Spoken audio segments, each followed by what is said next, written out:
Tommy Robinson has pledged that British patriots, ordinary people, will march on London in September in the biggest show of force for free speech, for decency, for tolerance, for democracy in the history of the British nation. Hello everyone, this is Andre Walker. Thank you so much for watching this video. Please do subscribe, but more importantly, hit the bell notification icon.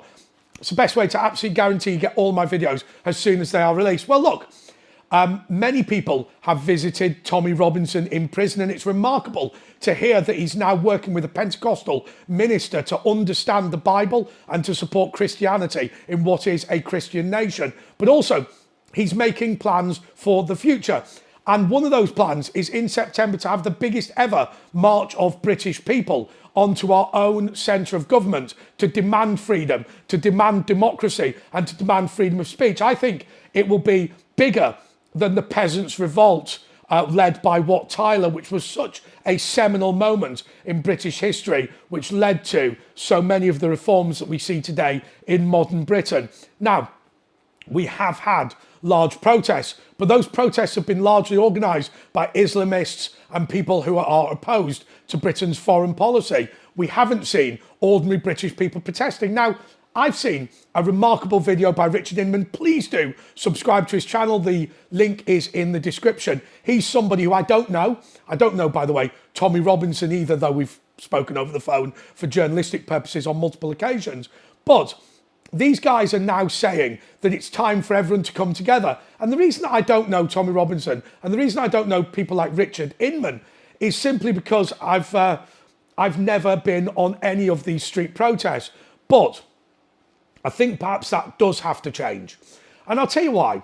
Because we've seen so many protests, whether it be the Iraq War, whether it be Charlie Hebdo, whether it be about Gaza, but all of them have been from people who are migrants or recent migrants or the children or grandchildren of recent migrants. We have not marched on London as a community for a significant amount of time. And largely the reason is this: we live in a representative democracy, a constitutional monarchy.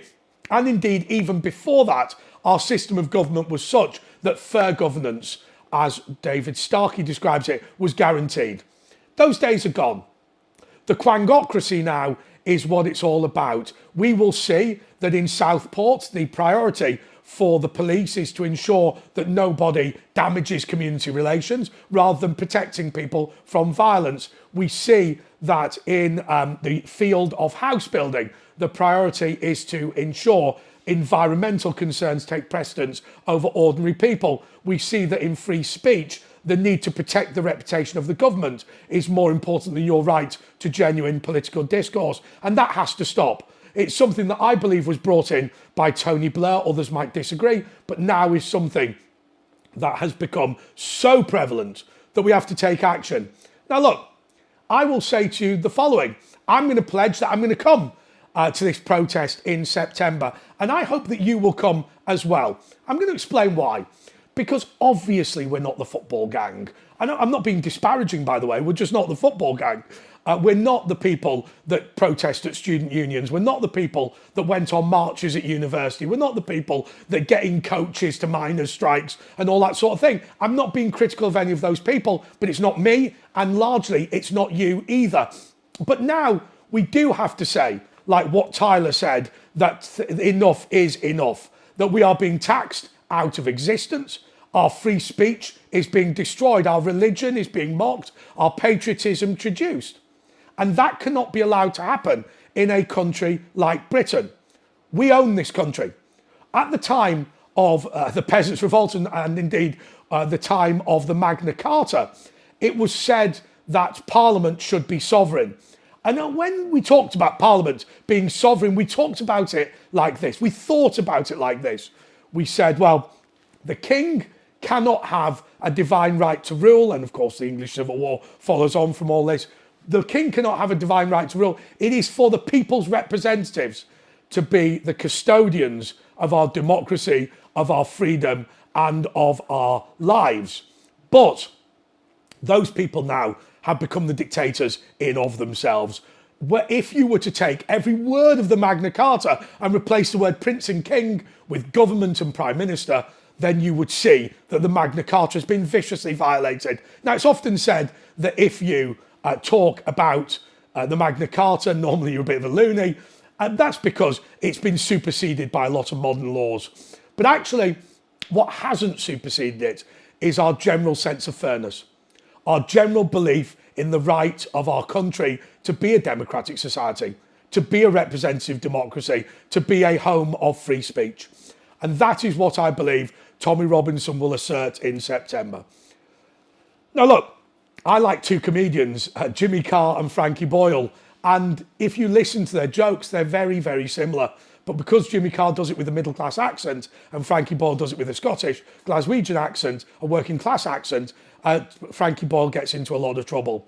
Douglas Murray and Tommy Robinson say very similar things, but because Douglas Murray went to Eton and Oxford, I'm not being critical of that, by the way, he gets away with saying it. What am I doing? He is allowed to say it in a way that Tommy Robinson isn't allowed to say it.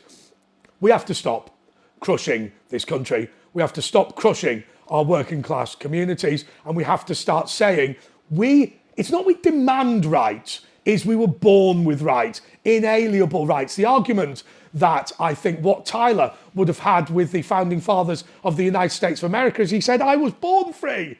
I don't need a constitution. I don't need a First Amendment. I don't need a Second Amendment. I have a right in a free country to be a free person. And that is what has to change. And so I want to congratulate Richard Inman and all the people who went to the prison to support Tommy Robinson. I don't think I'm going to do it simply because that would break the rules. It wouldn't be a personal visit. It would be a journalistic visit, and that's not allowed. But I say to you very clearly that this idea of a march for Britain is amazing. But I worry about what is going to happen because, oh God, I really like Nigel Farage. I really like Richard Tice. I really like Rupert Lowe. I like all these people. But I just worry that in our country, we are so divided by social class that we're going to find it impossible to come together. I mean, Wat Tyler, the peasants' revolt, wasn't just the peasants. There were landed gentry involved as well. But can ordinary Conservative MPs, can old Labour MPs turn up and support it? I don't know. I would hope that they can, simply because it's so important for our country. The other news that Richard Inman was talking about in his video was the way that Tommy's mental health is good. The fact that finally he's getting the food that he needs. Apparently there was a pile of Doritos and Coke. I assume he meant the drink. Although, let's be honest, he needs a bit of a pick-up if he's in prison. No, I'm joking. That's not a serious comment. But I think we need to watch this protest in September, see where it goes. But certainly what I will say to you right now is I'll make a pledge. I am not an EDL person. I'm not a UKIP person. I'm a Conservative Party member living in Ascot who went to private school and university. I'm willing to support you. And I think there's lots of other middle-class people who are willing to support Tommy, well, willing to support the British movement as well, even though we're not necessarily EDL followers of Tommy Robinson. I think that's something that I would hope I take the lead on and other people will follow, but I wouldn't hold your breath. We'll see. Anyway, until next time, goodbye.